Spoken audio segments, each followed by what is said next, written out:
Ya lo hace. Pierna derecha, directo al arco. ¡Golazo! ¡Golazo!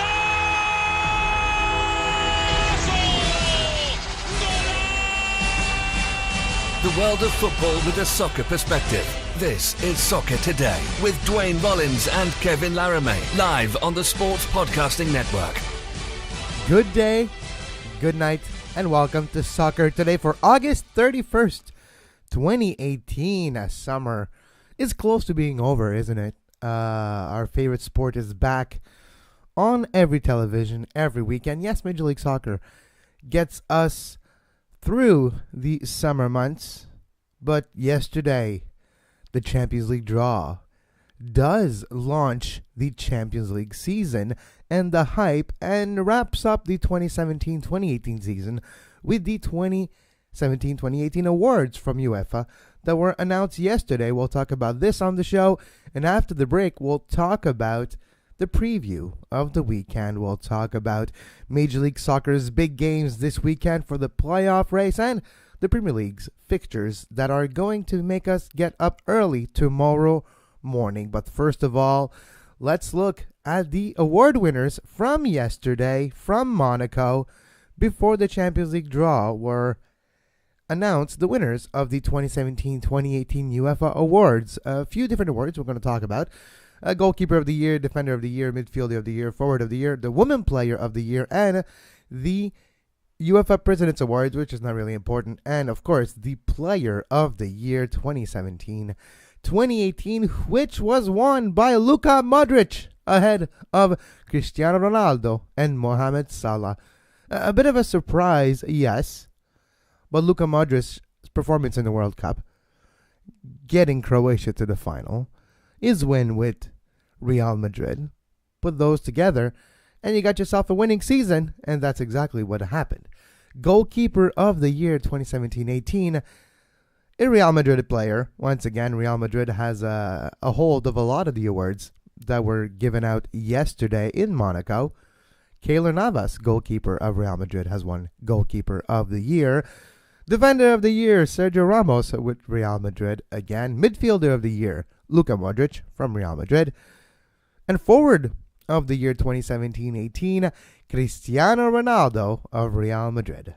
The Women's Player of the Year, Pernille Harder from VfL Wolfsburg in Germany.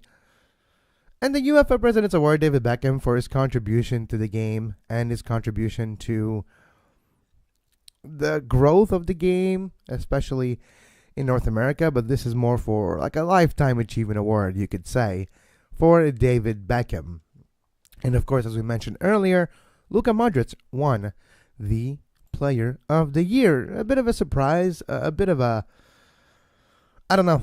I would have given it to Salah, even though the World Cup, in World Cup years, the World Cup does play a big part of this UEFA Player of the Year award vote. It's fresh in the minds of the voters, which 80 coaches were added this year to the voting selection. So it's a big, big vote now.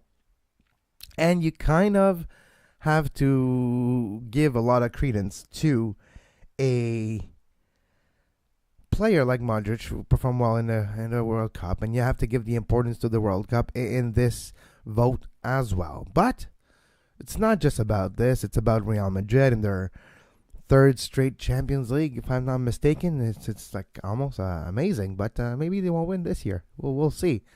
Speaking of Champions League, everyone watches that show. Not for the awards, not for the silver torso that's given to the best player, but because it's the Champions League draw at the same time. In Monaco and Monte Carlo, on the French Riviera, was the Champions League draw. Let's start with Group A. Group A, Atletico Madrid, Borussia Dortmund, Club Brugge, and Monaco. Yes, it's the hipsters group. Group B, Barcelona, Inter Milan, PSV Eindhoven, and Tottenham. Interesting group. We'll talk about the group, and when we are done mentioning all the group, I'll come back and say maybe my two favorite for each groups. Red Star Belgrade, Liverpool, Napoli, and PSG, Paris Saint-Germain in Group C. Maybe the closest thing to a group of death this year in the Champions League. Group D, Galatasaray, Lokomotiv Moscow, Porto, Schalke 04 from the Bundesliga in Germany. Group D is the closest thing to an open group that you can see in this year's Champions League. Group E, AEK from Athens in Greece, Ajax from the Netherlands, Bayern Munich, and Benfica. Well, we won't see it in the group stage, but Alphonso Davies might be playing in this group when it comes to, well, not in the group, but when it comes to the knockout stage next year. We'll see if the Canadian Wonder Kid will make his Champions League debut next spring. If, of course, Bayern makes it out of the group, but you kind of have to figure they will. Group F, Hoffenheim from Bundesliga, from Germany, and Hoffenheim and their amazing young coach has gone a long way, and now they're in the Champions League. Manchester City, Lyon, and Shakhtar Donetsk in Group F. Group G, CSKA Moscow, Real Madrid, Roma, and Plzen. Plzen, this is where Milan Borjan plays, of the Canadian men's national team. Goalkeeper. Interesting to see Milan Borjan back in the Champions League once again. And to finish off the group, Group H, interesting group with Cristiano Ronaldo's Juventus, Man United, Valencia, and Young Boys. Young Boys are going to be the team left out of this group probably, and Valencia. The thing is, if you finish third in your group, there's a very good chance you're going to be going to the Europa League. If you finish fourth, you're not. So we'll see who finishes where in a few months' time. But now, let's take a look at our favorites here at Soccer Today for making out of the group. First group with Atleti, Dortmund. Those two teams are the most favored to get out of the group. Do not sleep on Monaco, but it's not 2 years ago Monaco. They don't have an Mbappe.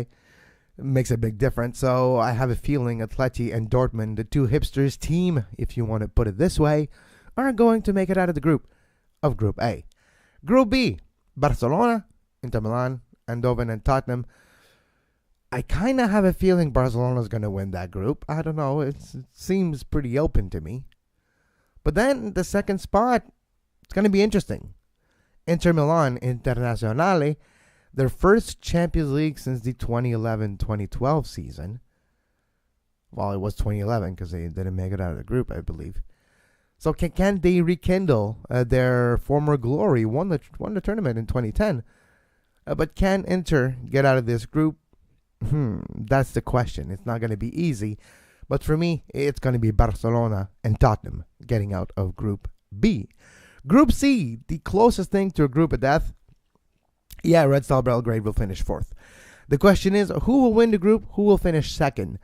Liverpool, Napoli, PSG. PSG with a lot of money in this roster. Neymar, Cavani, Mbappe, and company. No, not Victor Company. Not company with a K, but company with a C, as in the rest of the team. Might make it out of the group easily. But the second spot, Liverpool or Napoli? It's a good question. There's a certain rise in Serie A in the offseason, especially with the arrival of Cristiano Ronaldo at Juventus. It does give more importance to the league as a whole, and everyone got a few better players, Napoli included. Will that be enough for Napoli to finish second in that group, maybe in front of Liverpool? I don't know. Liverpool finalist of the 2017-18 Champions League final. They lost versus Real Madrid, and we all remember Sergio Ramos destroying the shoulder of Mohamed Salah 17 minutes into that game. Will we see Liverpool make it out of the group? I do believe so. I do believe PSG, Paris Saint-Germain will win the group, and Liverpool will finish second. Now, Group D, Galatasaray, Lokomotiv Moscow, Porto, and Schalke. This group is open. You can coin toss and get many different results, and you will have a different winner of this group. That would not surprise me the least. I wouldn't be surprised at all to have Porto or Schalke, or Porto and Galatasaray. I'm not giving a lot of chance to Lokomotiv Moscow to get out of this group, this blue-collar team from Moscow. And if you want to know more about this team, it's an interesting team too. Just like in England. In England, different teams have different history of how they were made, how they evolved. Some of them were steel workers that created a team and eventually evolved to become a professional team. This is the case here. It was the train workers, the rail makers that were long time ago creating a team, and that evolved into Lokomotiv Moscow. And it's more of the blue team, the team of the people of Moscow, and not the team of the elite. CSK Moscow, the other team from Moscow that is in the Champions League, is more the elite, white-collar type of team that is supported by the high elite of Russia and Moscow. Lokomotiv is more the team of the people. To see them in the Champions League is amazing, but I don't give them a lot of chance to get out of this group. My two favorites to get out of this group right now are Porto and Schalke.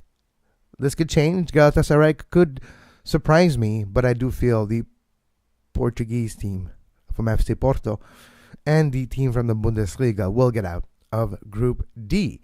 Now, Group E. Just you can take your ink pen. You can write Bayern winning the group. That's pretty much for sure. The question is, who between Ajax and Benfica will get out of the group? I'm not giving a lot of chance to the Greek team Ajax from Athens. I'm not giving them a lot of chance to get out of the group or even finish third. I think they're going to finish fourth in Group E. But Bayern Bayern's going to win. Ajax or Benfica? That's the question. Will we be the team from Lisbon, Benfica, or Ajax? Is Ajax back to their former glory? That's a question. I'm favoring Benfica. So Bayern and Benfica moving out of Group E. That's my prediction. Group F, get the same ink pen and write Manchester City winning this group quite easily, I see. But then the question is, Hoffenheim, Lyon, or Shakhtar Donetsk from Ukraine? Lyon, Olympique Lyonnais from the Ligue 1 could be a good team and could get out of this group. They're doing well so far in Ligue 1. It's not going to be easy against Man City, but the other fixtures in the group should see Lyon win against Hoffenheim and against Shakhtar Donetsk, maybe all four. So, I do fancy Man City and Lyon to get out of Group F. Group G, CSKA Moscow, Red Army, their nickname, who evolved from the army of Moscow a long time ago. I don't think they'll get out of the group. And I'm sorry, Milan. I'm sorry, co-goalkeeper of the Kinimes national team. I don't see Victoria Plzen get out of Group G either. Madrid's going to win the group. Roma's going to finish second. And those will be the two teams going out of Group G. Now, Group H. Juventus, Man United, Valencia, and Young Boys. The way Man United are going, I can see Valencia taking over them. But this could be an easy draw for them. We've talked about the woes of Jose Mourinho and at Manchester United over the last few days. And Duane and I were talking and we're saying, look, if they bow out of the Champions League and for Europa, or just don't even qualify, Mourinho's out for sure.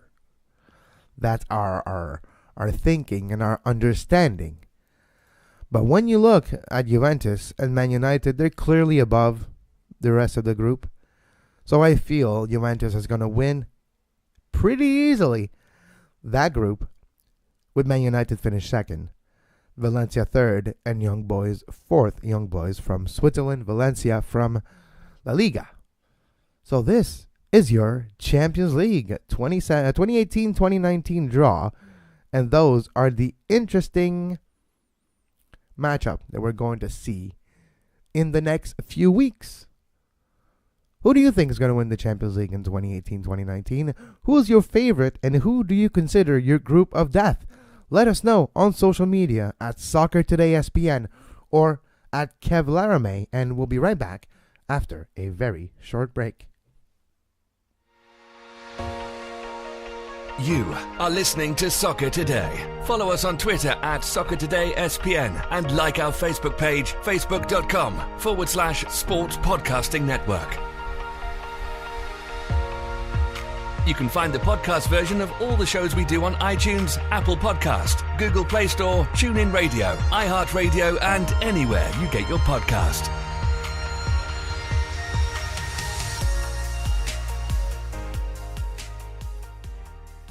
And we're back on Soccer Today. Kevin Laramee here. Duane Rollins on assignment for today. He'll be back next week.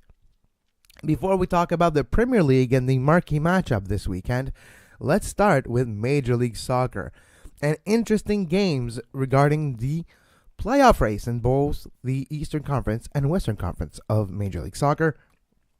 Saturday, 4 p.m. Eastern, 1 p.m. Pacific, the Seattle Sounders with Sporting Kansas City. If the Sounders win again, they'll continue their climb in the standings, and they'll get close. Like, who knows? They could go get the top of the Western Conference. It'll not be easy, but taking 3 points away from Kansas City, it's a good motivation. New England and Portland. We have seen Toronto go to Portland midweek and lose. New England at home. Can they beat Portland? If so, they'll keep themselves in the race. We've talked about Philly the other day and how their win really gives them a little bit of breathing room in the Eastern Conference the Eastern Conference playoff race. Montreal does not have that breathing room, and if New England can get the job done against Portland at Gillette Stadium, New England will continue to breathe down Montreal's neck. Orlando and Philly. Orlando is pretty much out of the conversation. Not effectively, but not technically, but effectively, they're out.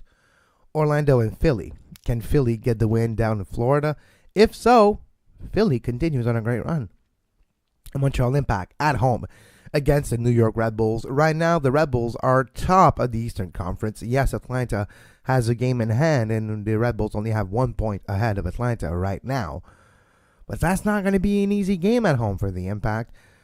And if you're a French listener of this show, tomorrow night after the game, as always, I will be doing my French show about the Montreal Impact.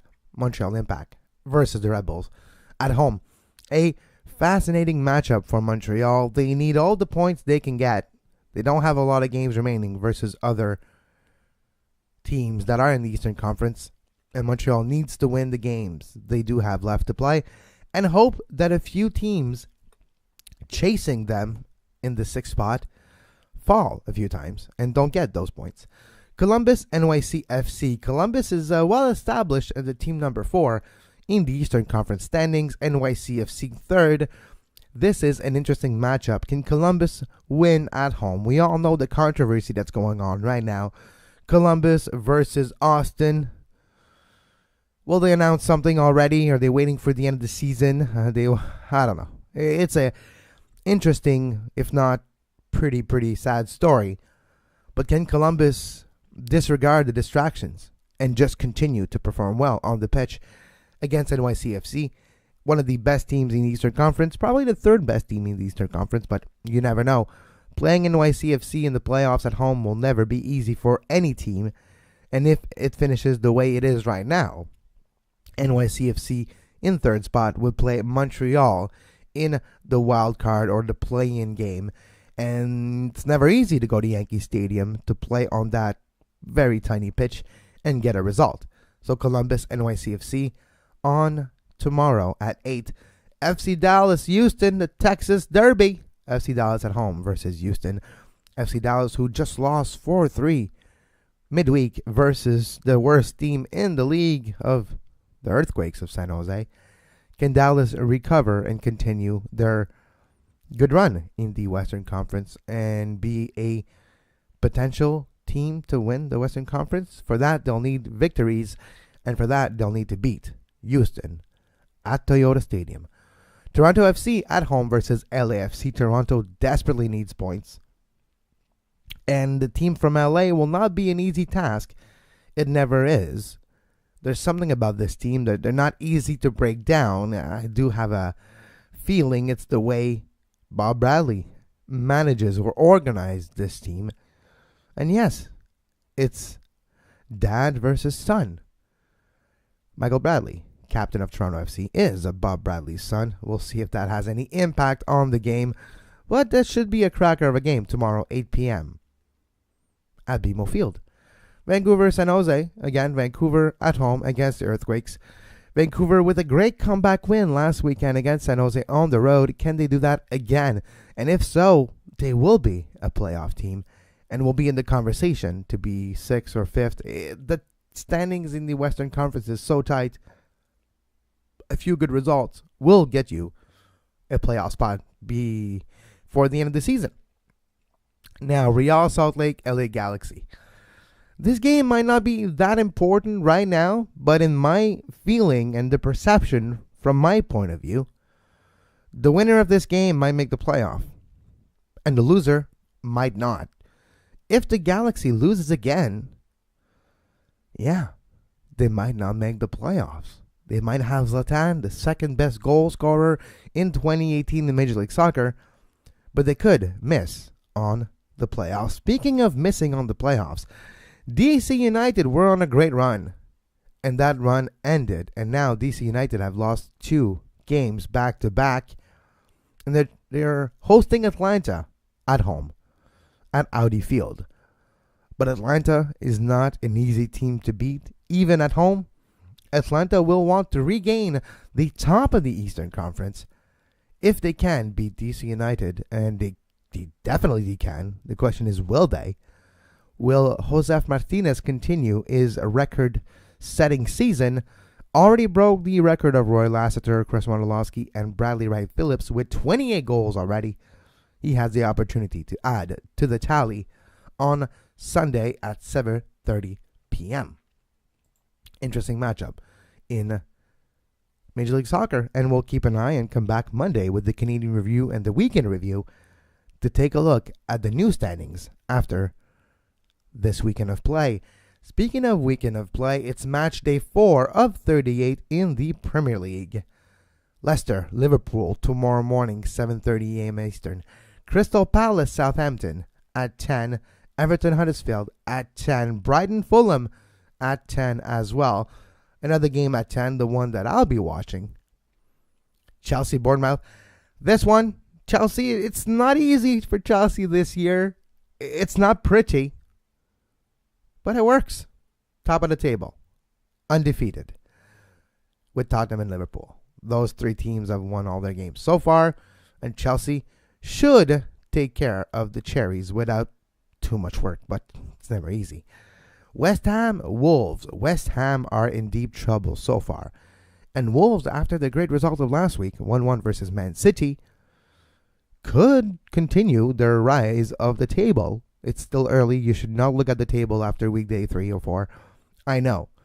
But Wolves, with the money they spent coming up from the championship, we're expecting more things out of them than we usually do out of a promoted team. And Wolves, I feel, will get the result, the win, at the London Stadium. If you like to put a little $2 on a game, put $2 on Wolves to win at the London Stadium.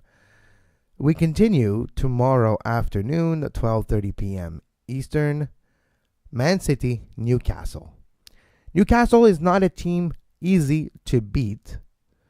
They're pretty much organized defensively under Rafa Benitez. They don't have the offensive firepower to trouble a Man City. And Man City should take care of this game quite handily. But we said the same thing last week against Wolves. So we'll see. Man City needs a victory versus Newcastle. Cardiff, Arsenal. Yeah, just send the 3-point. Do you really have to go to Wales to face Cardiff? If you're the Gunners, you're expecting a second victory under Unai Emery. And this game against Cardiff, even though it's on the road, even though it's in Wales, I feel the Gunners will take care of this. And this game is Sunday morning, 8:30 a.m. Eastern Time. Watford, Tottenham. Tottenham can continue their great run so far. And I feel Tottenham on the road will get a victory. Usually in August, we don't put too much pressure on Tottenham because Harry Kane before this year has never scored in August. How things changed. I feel Dele Alli and his finger challenge with Harry Kane will be way too much for Watford, and Tottenham will get the victory on the road. And to finish off the weekend, Burnley at home versus Man City. Sean Dyche versus Jose Mourinho. I like this game. I think Burnley can win. Man United do not look good. There's a lot of distractions around Man United right now. Jose Mourinho, the press conferences, the lack of joy that he seems to have, the third-year jitters, as it has come to be known, are well and present for Man United so far. And I do feel Burnley is a better team than Man United right now. Not on paper, not with the amount of money. But it's not about players.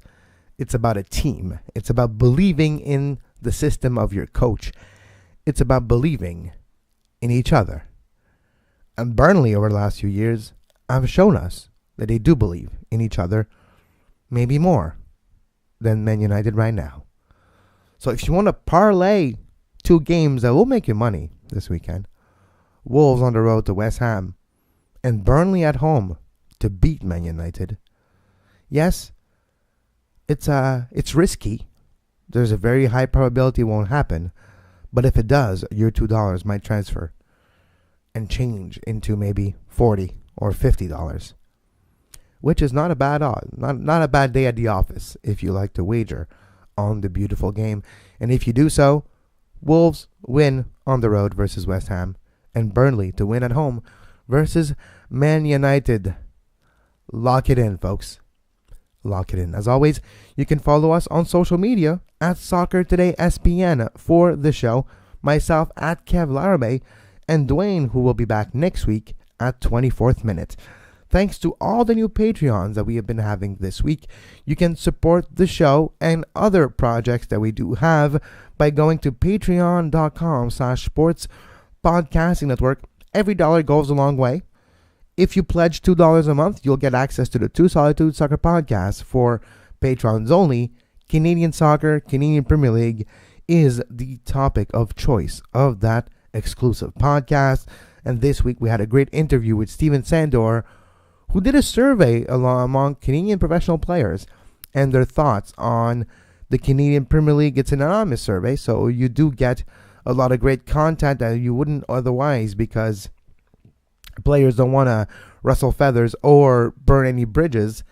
But this way, you actually get their real mindset regarding the Canadian Premier League, and you can get the exclusive show for $2 a month at patreon.com/sports podcasting network. We'll be back Monday morning for another edition of Soccer Today, the world of football with a soccer perspective, looking at the weekend's games and the Canadian Review. Canadian Review is Duane and I reviewing Montreal, Toronto, and Vancouver. And now, because it's the playoff race, we do take a look at other Major League Soccer important result of the weekend and dissect them on Monday morning. And as always, until next time, I'm Kevin Laramee, and have a great soccer. You can find the podcast version of all the shows we do on iTunes, Apple Podcast, Google Play Store, TuneIn Radio, iHeartRadio, and anywhere you get your podcast.